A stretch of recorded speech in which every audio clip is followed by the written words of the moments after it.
Okay, so welcome to this really quick lesson on comparative essay prompts do it yourself by Miss Up Teachers. So basically what I'm doing in this lesson is I'm showing you how to make your own comparative essay prompts, and I'm going to be focusing on the Crucible and the Dressmaker because we are in 2020, and one of the things that you will notice is that there are no past exams that you can use with the Crucible and the Dressmaker. You can go back and look at the Crucible and Year of Wonders essay questions, but obviously they might not be very helpful for you because it's comparing the Crucible and Year of Wonders.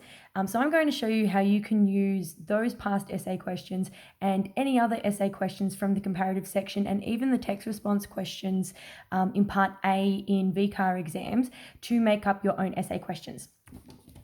So what I have here with me is the 2018 hard copy of the exam. I don't have a 2019 one here with me, but it is available online on the VCAA webpage if you want to go and have a look. So basically what I've done is I've already pre-highlighted in section B because that's comparative that we're looking at. I've already pre-highlighted and just pre-written some themes and stuff like that of some of the ideas that might be present in Crucible and Year of Wonders because that's what my school's looking at.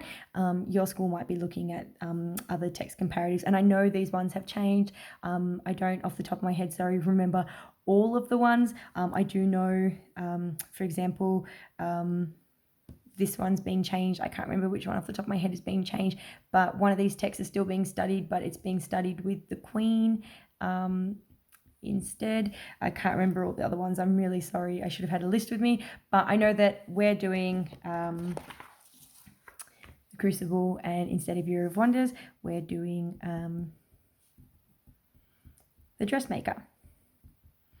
So one of the things that you can do, and I used to do this even when I was back at school a really long time ago, is your teachers will give you practice essay questions to do, and that's fantastic. But a really good activity is when you make up your own essay questions, it's really helpful because it's a really great way for you to think of potentially questions that VCAA might put on the exam, and also it will start to get you to think like an assessor and to think like your teacher.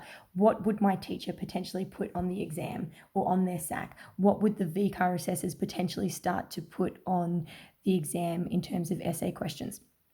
So you can see what I've done here is I've highlighted the way that the question's being worded, compare the role of judgment in the two texts, and in this one, in the Crucible and Year of Wonders, but it would be Dressmaker, the leaders of the communities are misguided. Compare how this idea is explored.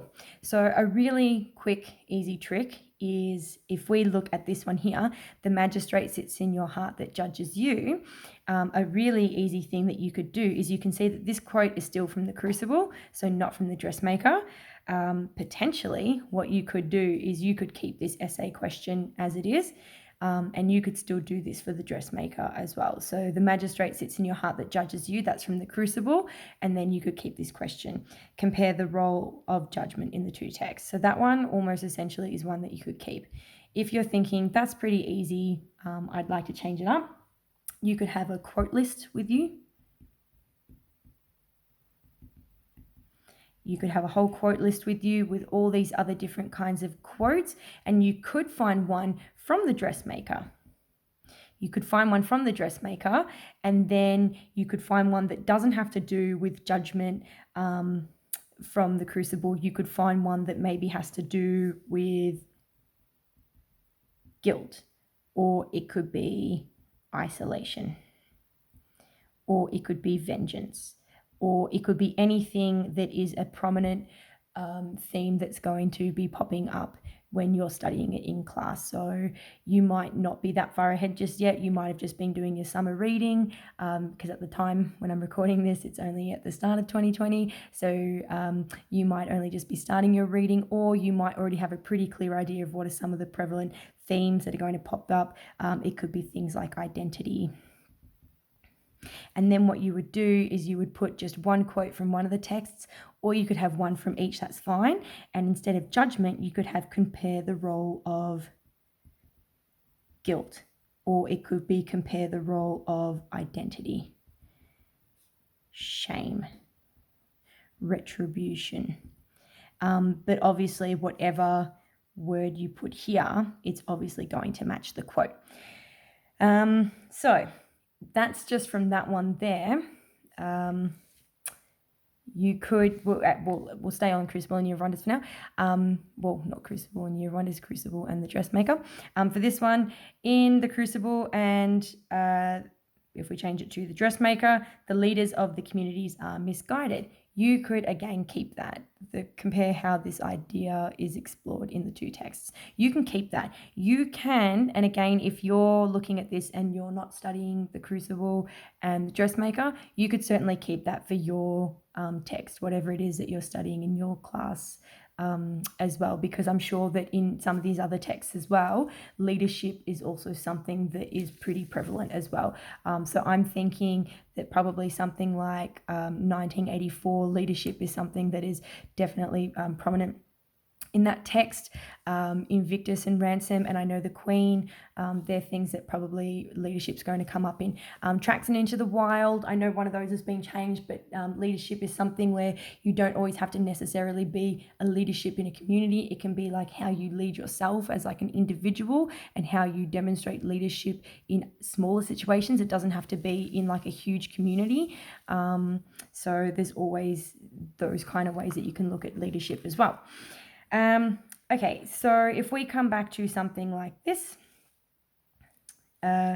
being alone got awfully boring. I needed people, wanted them. Happiness is only real when shared. So again, if you're doing Crucible and The Dressmaker, you can still use this kind of essay question when you're making up your own. What you would do is a bit like before when I was saying you have your quote list of all these other themes that are prominent in your text that you're doing, guilt, isolation, toxic societies, whatever the themes are in that one, and you come over, what you're focusing on is not the prompts, not the quotes, because they're not important for Into the Wild and Tracks, because you're not doing that. You look at the statement part of the prompt down here. How do the two texts demonstrate the importance of companionship? Now, you don't look at companionship because that's probably not a prominent theme in the text that we're studying. But what you do look at is this phrasing here. How do the two texts demonstrate the importance of, and again, you insert an important theme here.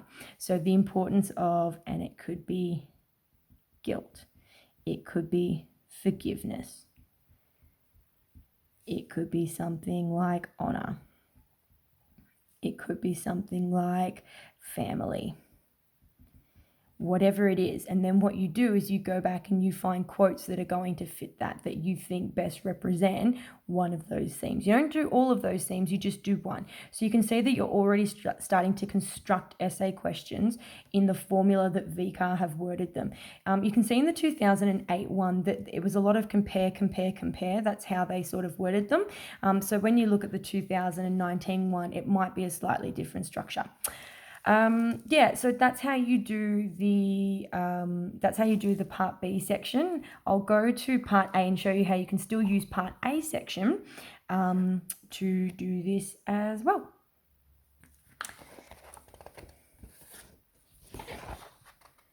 I've already pre-circled some bits and pieces as well, just to make it a little bit easier. And again, it doesn't really matter if you don't do these texts either. So I've already done, I've pre-highlighted extinction, and if you have a look at the wording of this question here, so remember we're still looking at how to do comparative, making your own essay questions for comparative. So if you have a look at this one here, it says all the characters in extinction are motivated by self-interest. To what extent do you agree? So this is a really good question that you could take and turn it into a part B essay question, because you pretty much just take this bit here, all the characters in the texts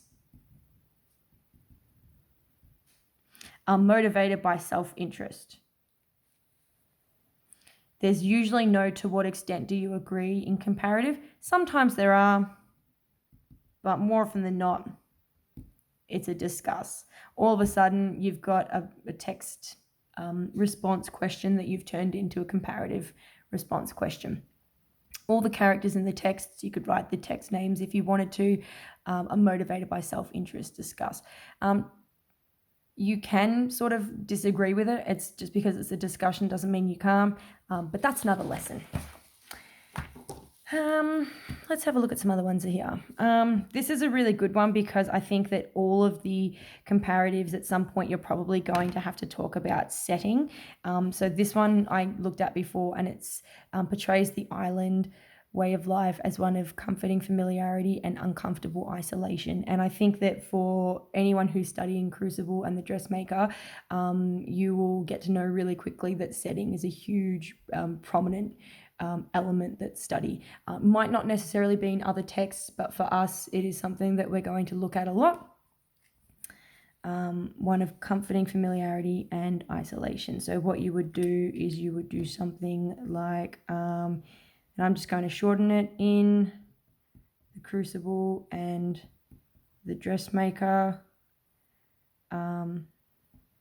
the authors present the setting as one of comforting familiarity and uncomfortable isolation. You could say for the characters at the end if you wanted to discuss. I would say this is like a difficult question, possibly because it is asking you to look at a lot of setting and the elements. So this is going to challenge you. A lot of students find it quite easy to start with just looking at like characters and stuff like that. But you will know that just talking about characters is something that is hard. Okay, so you kind of, I think, get the gist. If you have any other questions or anything, you can put them in the comments below. But I will just show you one last thing, and that's the more that you practice this, the more questions you can get. So I've got here, based on doing this with the 2018 one here, I've managed to come up with like my own list of questions here, just using the prompts from the 2018 one. I've gone through and made up my own questions. So I've got some here like compare how text 1 and text 2 explore, and you could just insert any number of themes in there that you want to, or ideas or concerns from the authors. Quote 1 and quote 2 is really easy. You just go and put a quote from each text in there. And then obviously they have to link in some way. How do the texts demonstrate the importance of, and you could insert any kind of themes in there. Compare how the two texts explore that it is essential to overcome, insert something here, and I've put guilt or be destroyed by it. This is a really good one, and I've highlighted this word because you could just replace it with 20 different kinds of themes. Compare the ways in which fear, isolation, heroism, identity of the self dominates the characters in text 1 and text 2, and I've left that as text 1 and text 2 depending on what your text is. More quotes, so any of the pink ones were for the Dressmaker, and blue for the Crucible. And so I kind of like go on. I've got lots of quote ones because quote ones are good to practice. It also helps you remember certain quotes. You can do single quote ones as well, but VCAA tend to put 2 quotes in, one from each text. So yeah, hopefully that was really helpful for you. Again, any questions or comments or thoughts about it, you can put it in the comments below. Thanks.